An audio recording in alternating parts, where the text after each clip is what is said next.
प्रिय अद्वन, हे जिनेन्द्रवाणी, आगमवाणी, तीर्थंकरवाणी, स्यात्वात्वाणी, गुरुवाणी, त्वमेव जयतो, त्वमेव जयतो, त्वमेव मम कंठा आगच्छतु, आगच्छतु, आगच्छतु। प्रिय अद्वन, वक्तामृत स्त्रोत की भक्ति धारा में अवगाहन करते हुए आज हम सभी 38 नंबर काव्य में प्रवेश पा रहे हैं। हे प्रभु, मुझे बहुत डर लग रहा है, मुझे बहुत भय सता रहा है। आप मुझे भय से मुक्त कीजिए, आप मुझे अभय कर दीजिए परमात्मा। जिसे भय लगता है, जिसे डर लगता है, वह परमात्मा के चरणों में पहुंच जाता है तो निर्भय हो जाता है, अभय को प्राप्त हो जाता है। अभय, अभय में भय छुपा है और भय रहित होने के लिए अभय के पास आए हैं। हम नाम के अभय हैं, प्रभु आप गुणों के अभय हो। मुझे हाथी से डर लगता है, मुझे मरण से भय लगता है, मुझे अकस्मात भय सताता है। हे प्रभु, मुझे एक भय नहीं अनेक भय सता रहे हैं। यूँ तो जिनागम में भय 7 प्रकार के बताए हुए हैं। आगम की दृष्टि को देखते हैं तो 7 प्रकार के भय हैं। यह लोक भया, परलोक भया, मरण भय, वेदना भय, अगुप्पी भय, अरक्षा भय और अकस्मात भय। ये 7 प्रकार के भय हैं, लेकिन यहाँ पर तो कुछ और ही भय की बात चल रही है। हस्ती भय निवारक, ये हस्ती भय 7 भय में से कोई सा भी भय नहीं है, तो इससे सिद्ध होता है कि वह 7 प्रकार की ही नहीं है, वह तो अनेक प्रकार के भी हैं। क्योंकि स्यादवादियों के लिए कोई कहे कि वह 7 प्रकार के हैं, जी हाँ, वह 7 प्रकार के हैं। यदि कोई कहे वह 8 प्रकार के हैं, हाँ वह 8 प्रकार के भी हैं और वह 1 प्रकार का भी है, जी। यदि कोई स्यादवादी से चर्चा की जाए तो वह ही नहीं कहेगा, भी कहेगा। ही में कहने से एकांत तो हो जाता है और भी कहने से अनेकांत तो होता है। आप कहते हैं वक्तामृत स्त्रोत से भय दूर ही होता है।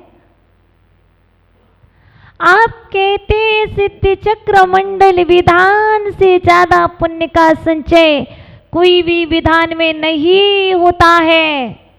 हमारे यहाँ तो ही शब्द है ही नहीं, यहाँ तो ये जिनागम है, जैन दर्शन है, जो सिद्धों की आराधना करके कर्म का क्षय होता है, वह आदिनाथ की स्तुति करने से भी कर्म का क्षय होता है।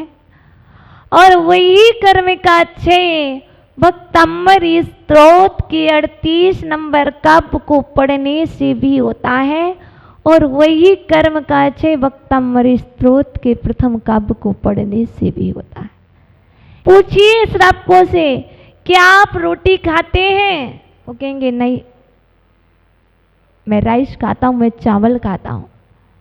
तो आपका कथन मिथ्या हो जाएगा, क्योंकि आपने कहा था कि रोटी के बिन पेट नहीं भरता है।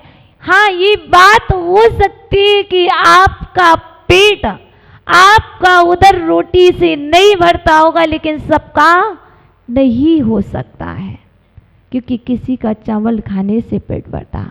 और कुछ लोग ऐसे भी हैं जो ना तो रोटी खाते हैं ना चावल खाते हैं, फिर भी वो जीवन जीते हैं। कैसे? मात्र वो दुग्ध पान करके अपना पेट भर लेते हैं और जीवन जीते हैं। जब बात आती है कि दूध सर्वाहार है, दूध को ग्रहण कर लेने से पेट भर जाता है, क्योंकि एक नन्हा सा बालक देखिए, वह कौन रोटी खाता है? बताइए, वो कब चावल खाता है? नहीं खाता ना। वो तो मात्र दुग्ध पान करता है और अपने जीवन को जीता है और हष्ट पुष्ट रहता है। इसी तरह से हमारी ये साइकोलॉजी बन गई है, हमारी ये मेंटिलिटी बन गई है कि हम ऐसा नहीं करेंगे, यदि हम ये नहीं खाएंगे तो ऐसा नहीं होगा। अब हमें भय लग रहा है, भय से मुक्त होने का कौन सा काव्य है? देखो, एक भय होना और एक भय संज्ञा होना, दोनों में जमीन और आसमान का अंतर है। भय संज्ञा तो हो सकती है, 4 प्रकार की संज्ञाएं हैं। आहार संज्ञा, मैथुन संज्ञा, भोजन संज्ञा और भय संज्ञा। 4 संज्ञा, परिग्रह संज्ञा होती है ना। 4 संज्ञाएं तो होती हैं, लेकिन चारों संज्ञाओं में से एक भय संज्ञा होगी, लेकिन भय होगा ये कोई अनिवार्य नहीं है।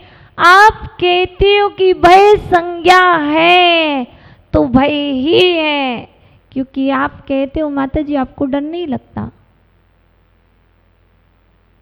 मुझे डर नहीं लगता है, मुझे भय संज्ञा है, मुझे संयम की रक्षा करनी है।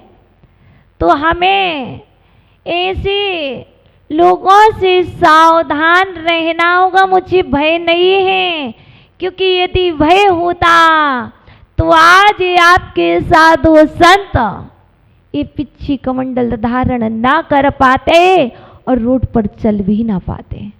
भय नहीं है, पर भय संज्ञा है आपके अंदर, क्योंकि यदि सम्यक दृष्टि है तो सम्यक दृष्टि निशंका निर्भया होती। सम्यक दृष्टि के पास भय संज्ञा तो होती है, पर भय नहीं होता, क्योंकि वह प्रति समय विचार कर रहा है मेरी आत्मा का कोई कुछ बिगाड़ नहीं सकता है। देह को हनन कर सकता है, देह का अपहरण कर सकता है, पर मेरी शाश्वत अजर अमर अविनाशी आत्मा का यह कोई भी कुछ भी नहीं कर सकता। यह उसके अंदर श्रद्धान है, उसके अंदर भय नहीं है। देखिए, विचार कीजिए, टोडरमल जी के लिए हाथी के नीचे कुचला जा रहा है, सम्यक दृष्टि है, सम्यक दृष्टि है, विचार कर रहे हैं ये हाथी मेरा कुछ भी नहीं बिगाड़ सकता है, शरीर का पतन कर सकता है, शरीर को हाथी कुचल सकता है, लेकिन अंदर बैठा हुआ परमात्मा तो अजर है, अमर है, अविनाशी है। और उस क्षण में उस हाथी को नहीं देखा, उस क्षण में अपनी आत्मा को देखा है। मुझे बहुत भय लगता है बीमारी से, मुझे बहुत डर लगता है मृत्यु से, कहीं मृत्यु आकर के मुझे ले ना जाए, कहीं यमराज आकर के मुझे उठा ना ले जाए। क्यों डरते हो? डर रहे हो तो सम्यक तो नहीं है, डर रहे हो तो तुम्हारी रक्षा नहीं है। यदि तुम्हें रक्षा करनी है तो निडर हो जाइए। कौन उठाएगा? किसमें है ताकत? किसी के अंदर वो सामर्थ्य नहीं कि मुझे यहाँ से उठा ले, किसी के अंदर वो सामर्थ्य नहीं कि मेरे लिए बीमारी से मुक्त ना करा पाए। मेरे अंदर में वो सामर्थ्य है, मैं बीमारी से मुक्त हो सकता हूँ और मेरे अंदर में सामर्थ्य है, मैं रोग को बुला सकता हूँ। जब मैं व्यक्ति को बुला सकता हूँ तो मैं रोग को भी बुला सकता हूँ। जब मैं हाथी के भय से मुक्त हो सकता हूँ तो मैं भय को भी बुला सकता हूँ।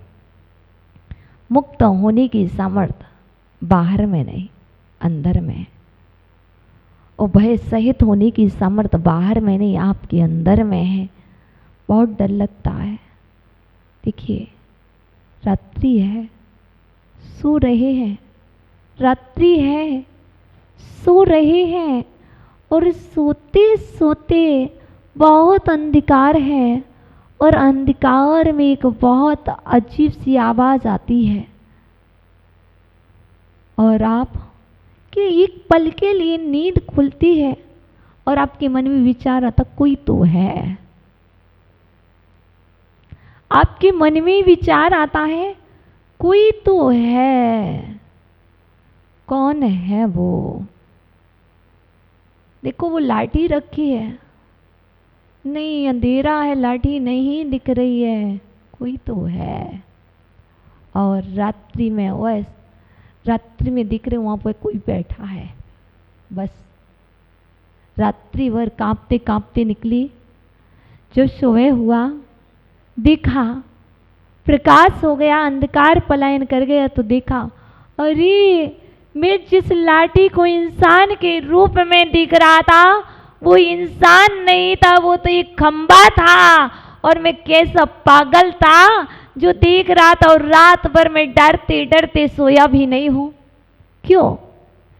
ये भाई जो होगा सामने आएगा, तुम क्यों डर रहे हो? स्वप्न में डरना, लाइट चली जाए तो आवाज करना, ये डर आपके अधूरे सम्यक्त का प्रतीक है। यदि आप डर रहे हो तो ये समझ के चलिए अभी हमारा सम्यक्त अधूरा है, पूरा नहीं है। यदि पूरा होता तो डरते उसी समय देखते, चलो मैं देखता हूं अभी कौन है, कौन आया। हो ही नहीं सकता, ये तुम्हारे भय का भूत है। और सबसे ज्यादा हमें डर लगता है तो भूत से नहीं लगता।